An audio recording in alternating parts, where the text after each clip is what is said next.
2, 3, 4, 5, 6, 7, 8, 9, 10, 11, 12, 13, 14, 15, 16. Okay? Once more, ready? 1, 2, 3, 4, 5, 6, 7, 8, 9, 10, 11, 12, 13, 14, 15.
ఇప్పుడు ప్రాతస్మరణ మంత్రములు ప్రాతకాలం కోరడు. ఇక్కడ కూడా అదే మన ఉన్నతే కాదు. ఇప్పుడు జ్ఞానం మనకు ఒక్కడికి పోయింది అనుకో, ఏమవుతుంది? ఆడెవడో పిచ్చాడని చెప్పి మనల్ని రాడేసి కొడతారు జనం. అర్థమైందా? నేనేదో చెప్పాను అనుకో రేపు, ఓకే, చూసి అరే ఆ నీళ్ళు వేడెక్కితే దాంట్లో మొత్తం ఆవిరైపోతారా అని అన్నాను అనుకో. నేను అంతకుముందు చూశాను కాదు చెప్పాను, అంతకుముందు వాడు చూడలేదని వాడు చెప్పాను, వీడికి పిచ్చెక్కిందని రాయేసి కొడతాడు. వాడు చూడలేదు కదా దాకా. అందరికీ జ్ఞానం రావాలి, అర్థమైందా? అప్పుడే నీ యొక్క జ్ఞానాన్ని వాడు మెచ్చుకోగలుగుతాడు. లేకపోతే వాడి అజ్ఞానంతో ఏంటి, వీడేదో పిచ్చిపాట చెప్తాడు అనుకుంటాడు. అందుకని అందరి ఉన్నతిలోనే మన ఉన్నతి. లేకపోతే ఏంటంటే మనమే బాగా సంపాదించుకున్నాం అనుకో, ఏడో దొంగలు వచ్చో లేకపోతే అగ్నిదేవుడు అయ్యి పోతాడు, తీసుకుపోతాడు. అప్పుడు మనకి అయ్యో దేవుడు డబ్బులు పోయి, నేను పాట ఉంది చెప్తాను తర్వాత. ఓకే, 9వది అందరి ఉన్నతిలోనే మన ఉన్నతి కలదని తలంపవలేను. అట్లా ఇది 10వది చాలా ముఖ్యమైనది. ఇది అందరికీ తెలియదు. ఎందుకంటే ప్రతి దాన్ని ఏంటంటే కలగాపురం చేసేసి కన్ఫ్యూజ్ అయిపోతూ ఉంటారు. దీన్ని విడగొట్టి చెప్తాను మీకు. చెప్పండి అమ్మా 10వ.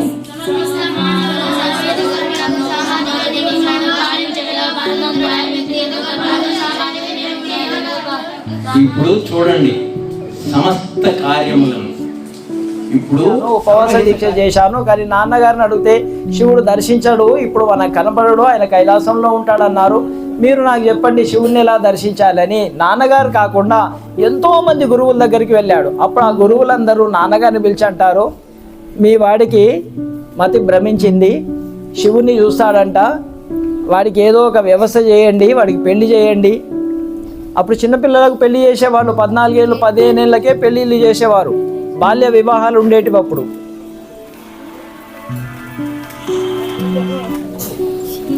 అందుకు అతని వివాహం చేయండి, లేకుంటే ఏదైనా పని అప్పగించండి. మీ యొక్క వ్యవహారం, ధనాఢ్యుడు కదా, సంపన్నుడు కదా, ఆయన చాలా పెద్ద వ్యవహారం ఉండేది, వ్యాపారం. శిబిరములో పాల్గొన్న బాల బాలికలందరికీ కూడా ఆహారం ఎలాంటిది అందిస్తున్నారంటే ఇప్పుడు పుష్టికరమైనది. ఇందులో మొక్కజొన్నలు ఉన్నాయి, ప్రౌడ్స్ అంటారు, మొలకలు, వాటివి బీట్రూట్ ఉంది, క్యారెట్ ఉంది, ఇంకా దానిమ్మ అంటే పండ్లు కూడా ఉంది, మామిడికాయ ముక్కలు ఉన్నాయి. చాలా బలవర్ధకమైనది వీరికి అందిస్తుంది ఈ యొక్క గురుకుల ఆశ్రమం. అంటే కీరా దోసకాయలు దానివల్ల ఏమిటి, చలవ చేస్తుంది వేసవికాలం. నిమ్మకాయ రసం, అల్లం ఏం చేస్తుందంటే పిల్లలు తీసుకున్న ఆహారాన్ని అరిగిస్తుంది.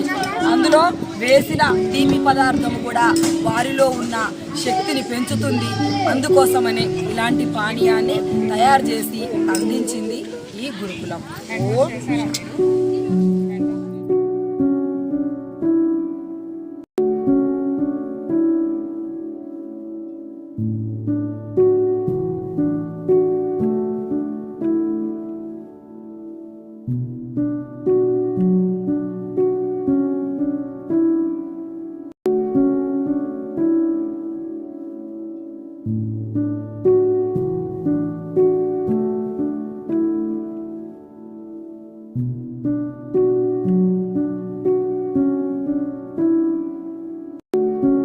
अन्नस्यनो देहि अनमीवस्य सुष्मिनः प्रप्रदातारं दारिश ऊर्जं नो देहि द्विपदे चतुष्पदे ओम शांतिः शांतिः शांतिः।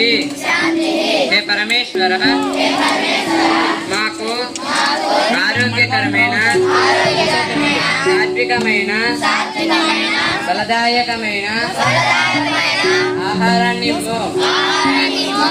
అన్నదాతను వర్ధిల్లజేయము. అన్నదాత సుఖీ భవ.